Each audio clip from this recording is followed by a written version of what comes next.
So you've heard all the stories about IIM Ahmedabad placements, right? But asliat mein hota kya hai? What really goes down? Today, we are going to give you the real step-by-step breakdown of one of the most intense processes in the country. Let's get right into it. And let me be clear about one thing. You can just forget about all those glossy brochures and sensational headlines. What you're getting here is the unfiltered truth, the full picture. No half information, I promise you. So here's what we're going to unpack. We'll track the entire journey, from the first step with summer internships to the final job offer. We're going to decode how those all-important preference lists actually work. You'll feel the insane pressure of what they call cluster days. And finally, we are going to bust that myth you always hear about 100% placements. Okay, but before we dive into the chaos, we need to set the stage. To really get what's going on, you have to understand the basic foundation of how this whole placement system is even built at a top B school like IMA. So the first thing you've got to get is that MBA placements aren't just one big event. Nope. It's really a two-part journey. It all kicks off with summer internships at the end of your first year. Think of this as the foundation. Then in the second year, you've got the final placements. Now, the process for both is pretty similar, but the stakes for the final placements, oh yeah, they are much, much higher. And trust me, this is not a sprint. It is an absolute marathon. The real grind, the hard work, it all starts months, literally months, before any company even thinks about coming to campus. Just to give you an idea of the intensity, look at the CV process. It is ridiculously rigorous. Students start working on their CVs 1 or 2 months before anything even begins. And every single point, every claim on that piece of paper has to be verified. We're talking getting validation from your old managers. And after that, it goes through multiple rounds of, let's just say, very brutal and honest reviews by seniors. This part alone tells you just how serious this whole game is. All right, so after all that prep work is done, the game officially starts. This is when companies finally show up on campus and start making their pitches to the students. And here's something you might find interesting, a little reality check. At these top institutes, it's not just students fighting for companies. It's the other way around too. The companies are actually competing for the best students. They put on these big presentations, selling their company culture, their cool projects, their growth paths, anything to attract the top talent. So once students have seen the pitches and made their choices, everything gets locked in through this official portal called SKYNET. This is where those perfected, verified CVs are uploaded and the formal applications go out. Once you hit submit here, that's it.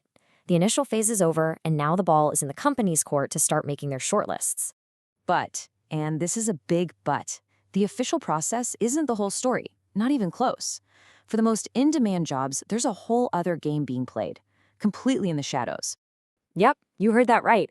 The big consulting firms, you know the names, McKinsey, Bain, BCG, and some of the big finance players, they run their own shadow process before the official placement week even starts.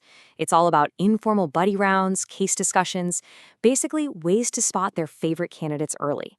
This creates something called a hot list, and sometimes it even leads to a soft offer. It creates this unbelievably stressful environment before the game has even officially begun. So with all of these official and unofficial things happening at the same time, what do you think is the single most strategic, most critical decision a student has to make in this entire process? It all boils down to this, the preference list. Think of it as a high-stakes matchmaking game. You rank the companies you want, and at the exact same time, the companies are ranking you. An interview slot, especially one on the first day, only happens if there's a strong match from both sides. If you mess up your preference order, that could mean a delayed interview, or worse, a completely missed opportunity with your dream company. And that brings us to the climax of this whole process, the cluster days. This is it, a grueling 7-day gauntlet where all that prep, all that strategy is finally put to the test. So, at IIM Ahmedabad, companies are grouped by their function into clusters. It's not about the salary package.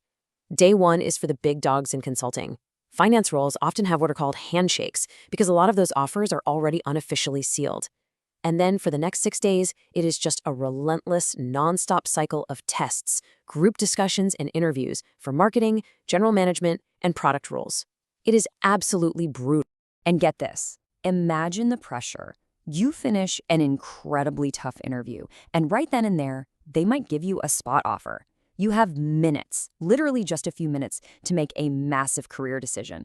Do you accept it and you're out of the process? Do you try to hold it? Or do you reject it and bet on yourself for the next interview?